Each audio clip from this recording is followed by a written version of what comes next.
بس اس کے بعد نہ کچھ بولنا نہ کچھ، جو کہنا تھا کہہ دیا. مطلب یہ کہ ہمارے کیسز اب بھی کھل سکتے ہیں، میرے خاندان کے بھی، آپ لوگوں کے خلاف بھی کچھ ہو سکتا ہے. تو پھر اس کے بعد تو سب نے لائن میں لگ کے کہا جناب جناب جناب یہ تو ہوگی منظور. اور کہانی یہاں نہیں ختم ہوتی. حنیف عباسی صاحب وزیر ریلوے بنائے گئے ہیں، وہ کہتے ہیں کہ جو چیزیں 26ویں میں رہ گئی تھیں 27ویں میں کر لی ہیں، جو 27ویں میں رہ گئی ہیں وہ 28ویں میں کر لیں گے. یعنی NFC ایوارڈ، صوبوں کے حقوق کی بات، فلاں بات، مجسٹریٹی نظام جس پر بلاول صاحب اب تقریریں کریں گے، دیکھیں ہم نے تو اس ترمیم کا سارا زہر نکال دیا، سانپ نکال دیا، فلاں کر دیا، تو اب وہ 28ویں میں آ جائے گا. ہر ترمیم پر آپ دیکھیے فضل الرحمان صاحب جس طرح کہتے تھے نا سانپ نکال دیا، فلاں نکال دیا، اس سے زیادہ خونخوار پھر چیز کیا آپ کے خیال سے آگے آ گئی تو اگلی دفعہ پھر آ جائے گی. سب ڈرامے بازی ہے، منظوری انہوں نے کرنی ہوتی ہے لائن میں لگ کے، کیونکہ یہ عوامی نمائندے نہیں ہیں، یہ کچھ کر ہی نہیں سکتے، کھڑے ہو ہی نہیں سکتے، جی حضوری کے خلاف جا ہی نہیں سکتے، جی حضوری کے علاوہ ان کے پاس اور کوئی آپشن ہی نہیں ہے. اب آخر میں آپ سے یہ عرض کرنا چاہ رہا ہوں کہ انہوں نے کس طرح اہم ترین ادارے کی تباہی اور بربادی کر دی ہے. ابھی آپ دیکھیے گا ٹکراؤ ہوگا، اتنی بربادی ہوگی کہ آپ نے پاکستان کی تاریخ میں نہیں دیکھی گئی ہوگی. سپریم کورٹ آف پاکستان کو ختم کر دیا گیا ہے. سپریم کورٹ آف پاکستان اب نہیں ہے، چیف جسٹس آف پاکستان اب نہیں ہوگا. ٹھیک ہے جی، ان کا خیال ہے کہ ہمارے اوپر چیک ہی نہیں ہوگا، کوئی پرائم منسٹر کو پوچھ نہیں سکے گا، کوئی حکومت کو پکڑ نہیں سکے گا، جو مرضی وہ کرتے رہیں گے. عدلیہ ہی تھی نا، اور کون پوچھے گا؟ باقی تو سارے اکٹھے ہیں، ہم نے ہر جگہ اپنے لوگ لگائے ہوئے ہیں، کیا الیکشن کمیشن، کیا پولیس، کوئی بھی محکمہ ہو، سارے اپنے لوگ ہیں. تو ججز بھی اپنے لگاؤ.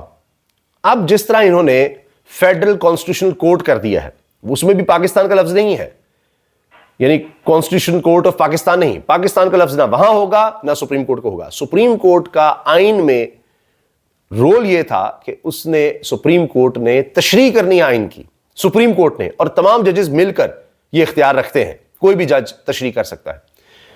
وہ سپریم کورٹ آف پاکستان ہوگی ختم. اب آئین کی تشریح سپریم کورٹ نہیں کر سکتی، تو پریکٹیکلی سپریم کورٹ اب ایک ڈسٹرکٹ سیشن جج سے زیادہ کچھ نہیں رہی، ختم. بس وہ ریگولر کیس آئیں گے اور سپریم کورٹ تک جائیں گے، کوئی طلاق کے فلاں فلاں یہ کر دو.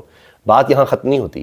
اب ایک لڑائی چھڑنی ہے کہ پاکستان میں کون سا مسئلہ آئینی ہے، کون سا مسئلہ آئینی نہیں ہے. کئی عام کیسز میں بھی کوئی نہ کوئی آئینی سوال اٹھایا جا سکتا ہے. اب وکیل یہ دیکھے گا کہ آئینی عدالت میں اپنی بندے بیٹھے ہوئے ہیں، یہ کہیں دوسری عدالت میں جانا بہتر ہے، تو وہ ڈیسائیڈ کر کے جی آئینی بیچ میں ڈالنا ہے. ایک ایسی عجیب و غریب لڑائی ہوگی، یہ کیس فلاں کا بنتا ہے، وہ فلاں کا بنتا ہے، ہر جگہ درخواستیں جائیں گی، نہیں جی یہ آئینی عدالت کا بنتا ہی نہیں ہے، سپریم کورٹ میں بھیجیں، نہیں جی سپریم کورٹ کا نہیں بنتا، یہ آئینی عدالت میں بھیجیں. ایک بحث ہوگی، اور زیادہ آپ کا سسٹم سلو ڈاؤن ہو جائے گا.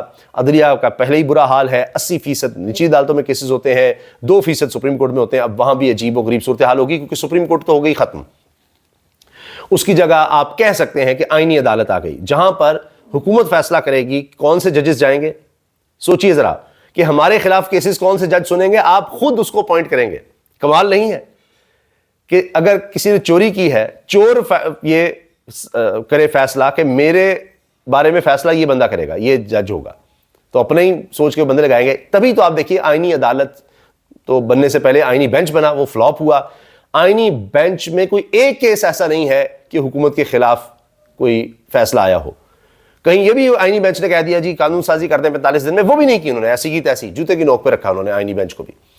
تو کوئی ایک فیصلہ بھی مخصوص نشستوں کا حکومت کے حق میں، جتنے بھی فیصلے تھے حکومت کے حق میں آتے چلے گئے. تو اسی سوچ پر وہ اب پوری آئینی عدالت بنا دیں گے. سپریم کورٹ ختم، اس کی جگہ آپ کو آئینی عدالت نظر آئے گی، لیکن آئینی عدالت بھی کوئی خاص نہیں ہوگی، کوئی چیک اینڈ بیلنس کچھ بھی نہیں ہوگا، اور کہانی ختم. اور اپوائنٹ بھی یہ لوگ کرے ہوں گے. باقی سپریم کورٹ میں جو جج نہیں بات مانے گا اس کو بھی فارغ کر سکتے ہیں. ہائی کورٹ کے ججز کو آپ ادھر سے ادھر پھینک دیں، جو مرضی کرتے رہیں. تو اب اسی لیے اسناد ملک صاحب بڑے زبردست صحافی ہیں، انہوں نے کہا کہ اب ججز صرف دعا اور بد دعا ہی کر سکیں گے، ان کے پاس فیصلے کا اختیار تو رہے گا نہیں، کیونکہ کوئی بھی فیصلہ اگر طاقتور کو، حکومت کو پسند نہیں آتا تو ان کے ساتھ کچھ بھی کیا جا سکتا ہے.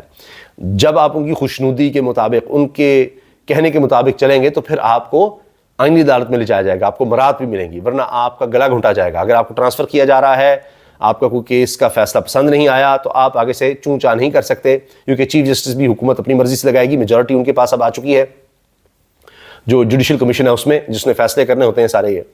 تو لہٰذا کوئی جج ادھر سے ادھر نہیں کر سکے گا، کوئی فیصلہ آپ نے کیا لینا ہے. تو عام آدمی کی کہانی ختم ہے. نہ 26ویں آئینی ترمیم سے کسی عام آدمی کا لینا دینا تھا، نہ 27ویں سے ہے، نہ 28ویں سے ہوگا. تو یہاں اشرافیہ ہے، یہاں طاقت ہے، یہاں حکومت ہے، ان کی پارٹیاں ہیں، ان کے للے تللے ہیں، ان کی مراد ہیں وہ چل رہی ہیں، وہ کنٹینیو ہو رہی ہیں، اسی کو آگے آپ دیکھیں گے۔ لیکن ہوتا یہی ہے کہ ہر کوئی اسی طرح سوچتا ہے، جب اس کا اختتام قریب ہوتا ہے وہ اسی طرح اور زیادہ اپنے آپ کو جکڑنے کی کوشش کرتا ہے کہ میں کہیں گر نہ جاؤں، سلپ نہ ہو جاؤں، ایسے اور اس کو پکڑ لوں اور زیادہ اندر نظام کے اپنے پنجے گاڑ لوں۔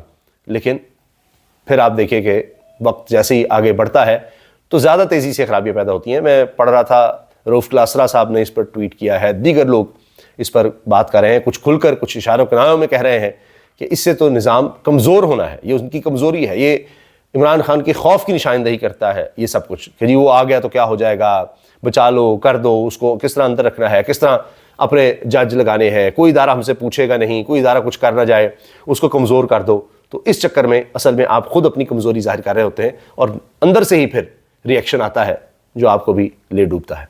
اللہ حافظ۔